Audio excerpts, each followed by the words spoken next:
There are so many immigrants arriving to Russia from all over the place, but I want to focus on the Western immigrants. A lot of people have been asking me, how can I find a job? Is there something that I can do when I get to Russia? Because actually, the new decree that President Putin passed in Russia doesn't really benefit a Westerner apart from this shared value stuff, but everybody needs to eat.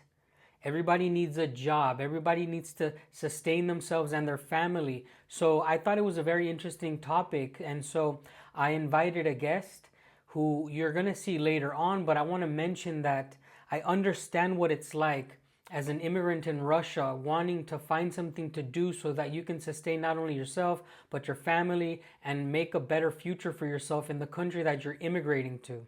I previously made a video talking about the types of jobs that exist in Russia. I'm going to link it down below so that you can check it out.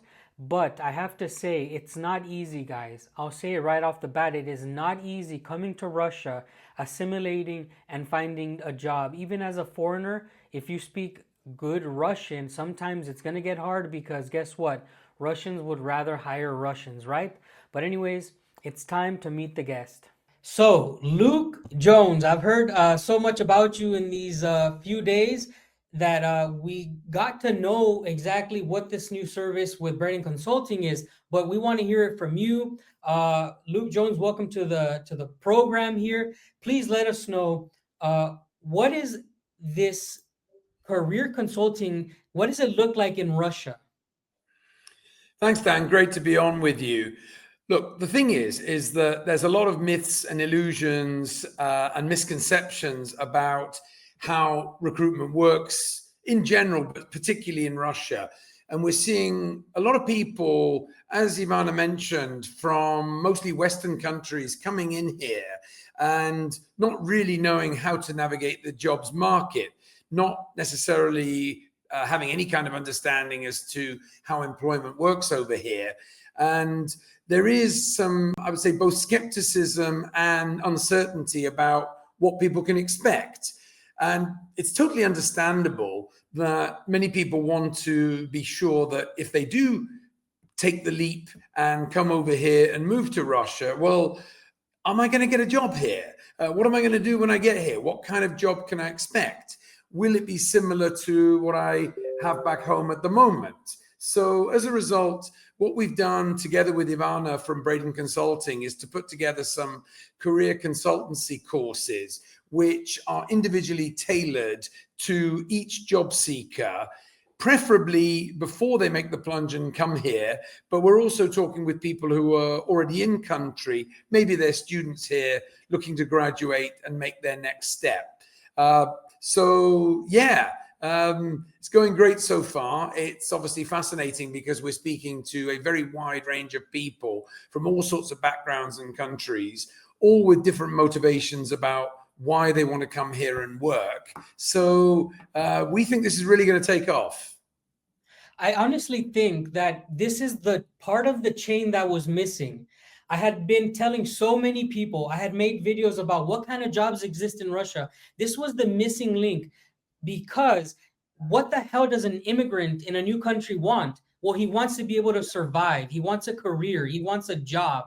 And for the most part, when you see all of these people making videos from Russia, nobody's talking about, hey, this is how you can self-sustain. So I think it's really, it's a important page now that we're going to turn. Hopefully this really takes off, because if you're watching this, by the way, and you're thinking about coming to Russia, usually your next question is going to be, after I get there, how do I find a job? What are the type of jobs that you would say would be successful in Russia?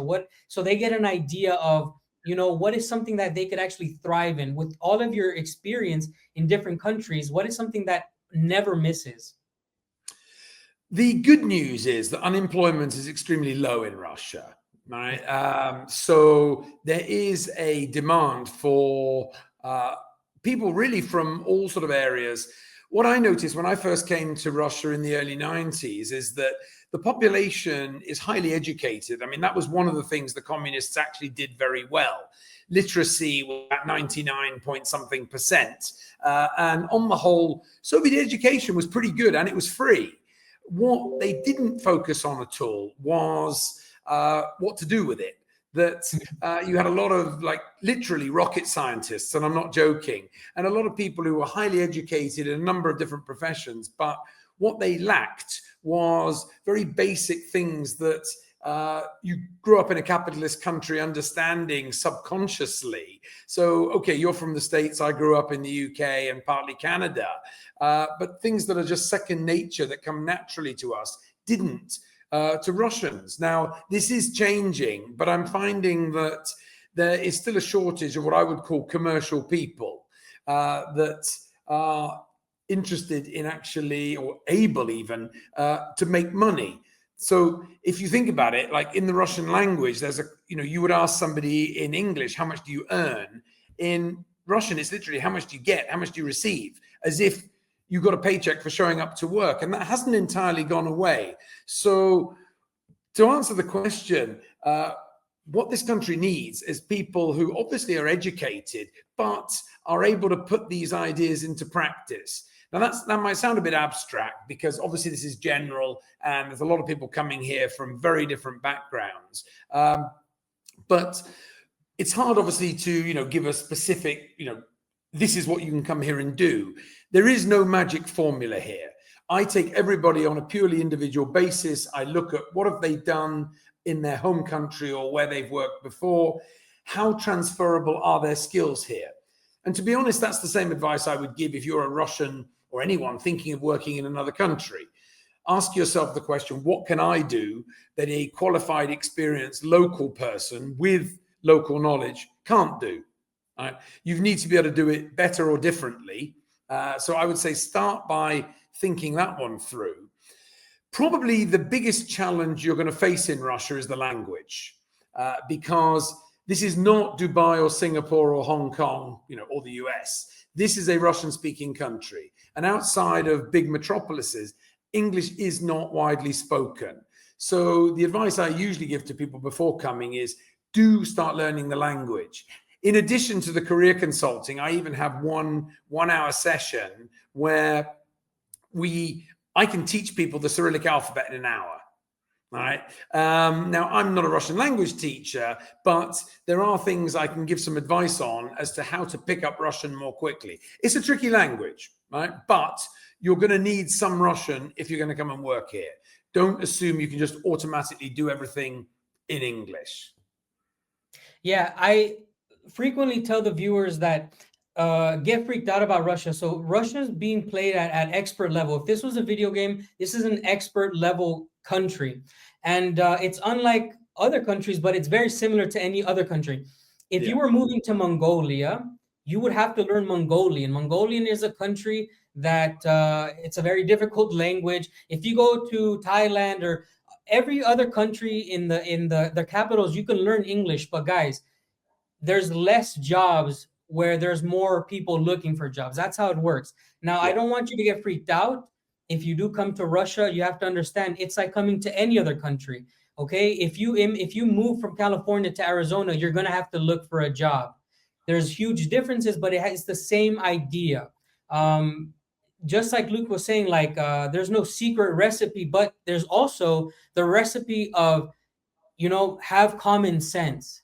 Okay, when you leave a country that's your home country and you go to a new country, you're going to have to assimilate.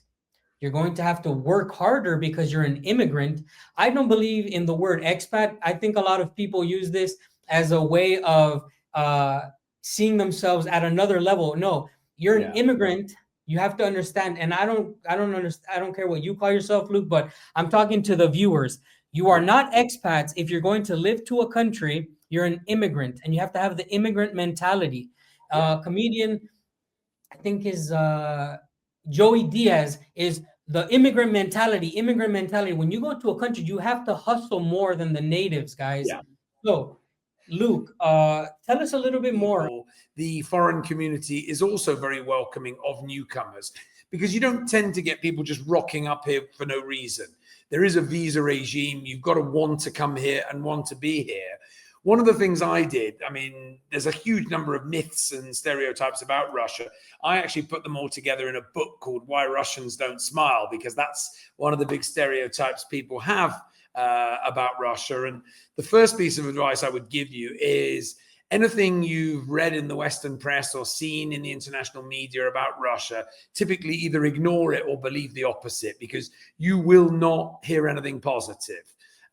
Most people's reaction when they come to Russia for the first time is, oh, wow, it's normal. I didn't think it was going to be like this. And I said, well, what did you think it was going to be like?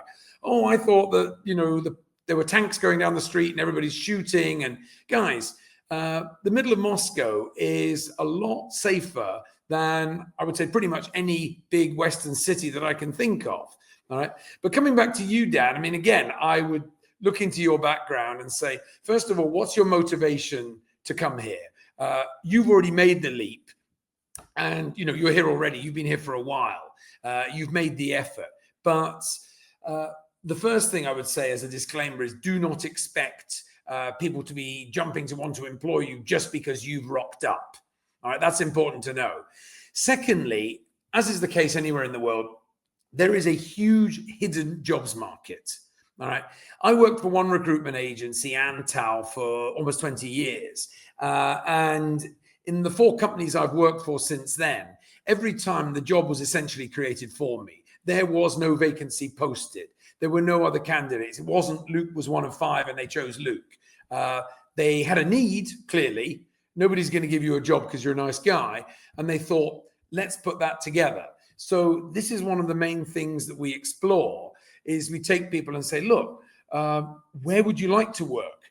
Where do you think your background, your skills, your experience could be of benefit to a particular company? There are still a fair number of international companies operating here, some a little bit more under the radar than others, but there's a lot of Russian companies wanting to go international, a lot of companies not from the West, say from Middle East and Asia, even Africa coming in. And for them, obviously, having a Westerner on their books can be of considerable benefit. Now, Yes. for me, I'll be honest, I do the majority of my work in Russian.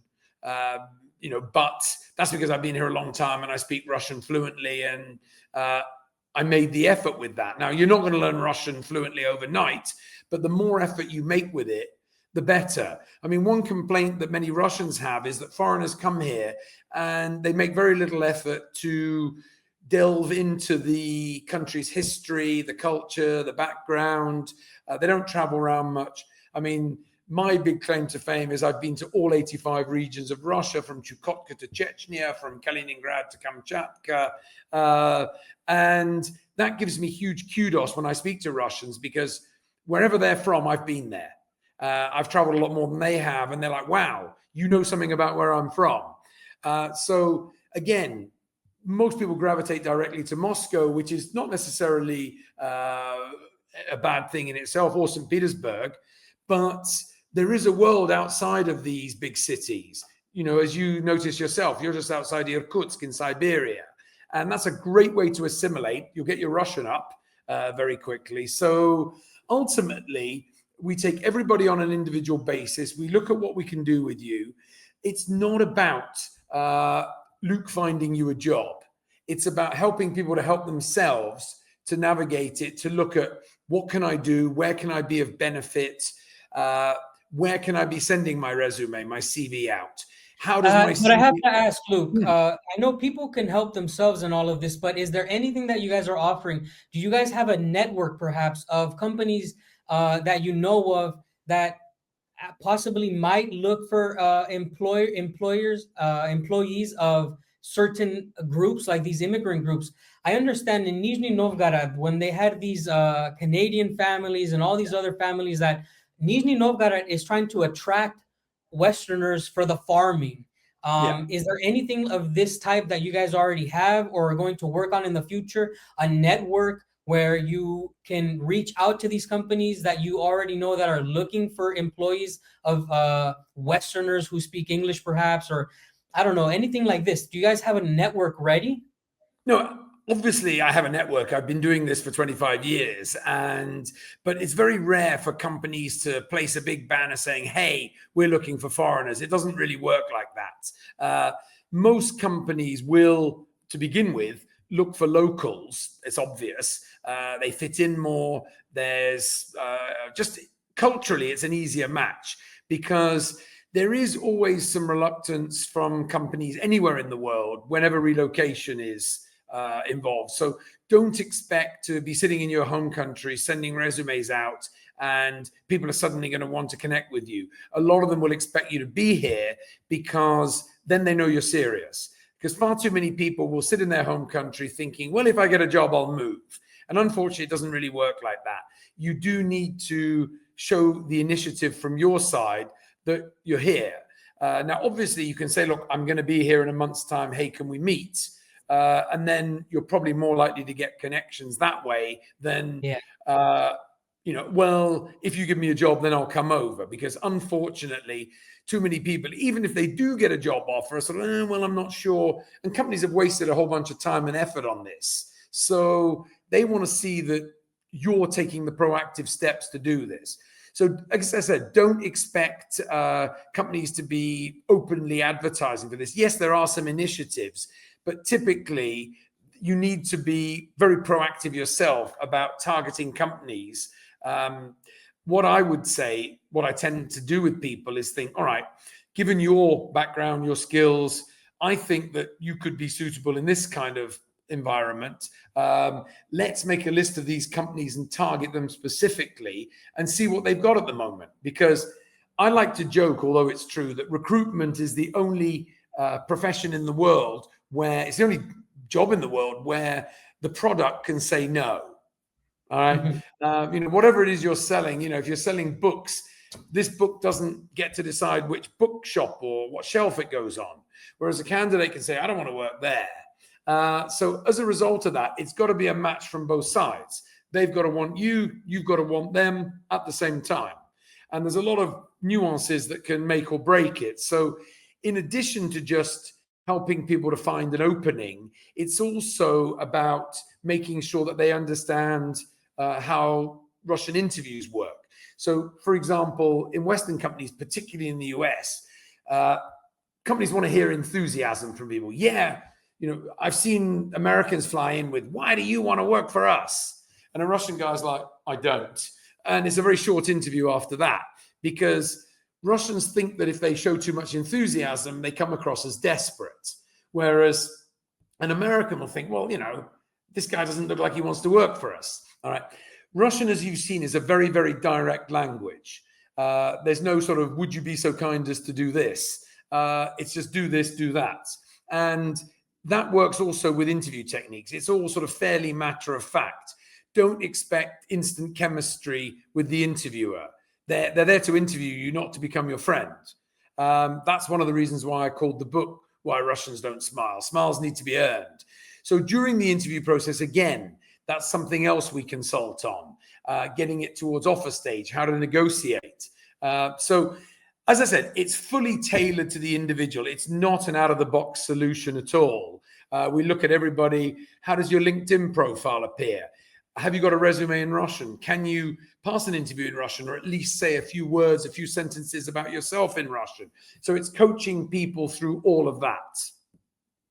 And I have to say, I don't want to sound very negative, but we've had on the Russian experience, if you guys don't know, I have a Telegram where we help people also navigate through everything, not just job consulting, but we help people understand what life is like in Russia. And we've had people move to Russia and apply for so many jobs, and they just simply cannot get a job. Why? Because they lack the language. Another thing is Russians usually will choose Russians to work. I've had seen this firsthand. I think Russia is not so modern in where they let a lot of types of people into their jobs. This is usually for Kazakhs, Tajiks, Uzbeks, the hard labor. You can see people working in the streets. It's like different castes. Immigration from the West at the levels that it is now, where the doors are opening with the new traditional values visa, is a new era in Russia. You who are coming first are going to have the hardest times because nothing is existing yet. This is why Luke has been working with Braiden Consulting, so we can bring the knowledge to you, okay? I know it sounds negative and it sounds hard, but that's just how it is. Russia is a country that plays on expert mode. It is not a country that has been open to the West like it is trying to open up now.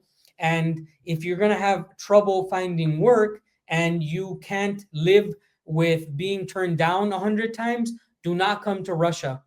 Yeah. I am a supporter of not going where you don't fit in. You don't want to come to a country, absolutely fail, and then hate your life. This Yeah. is not an easy road for people, guys. Luke, thank you so much. I hope to do a future episode just one-on-one, and you can Yeah. share with us your experiences in Russia because you seem to have a lot to say.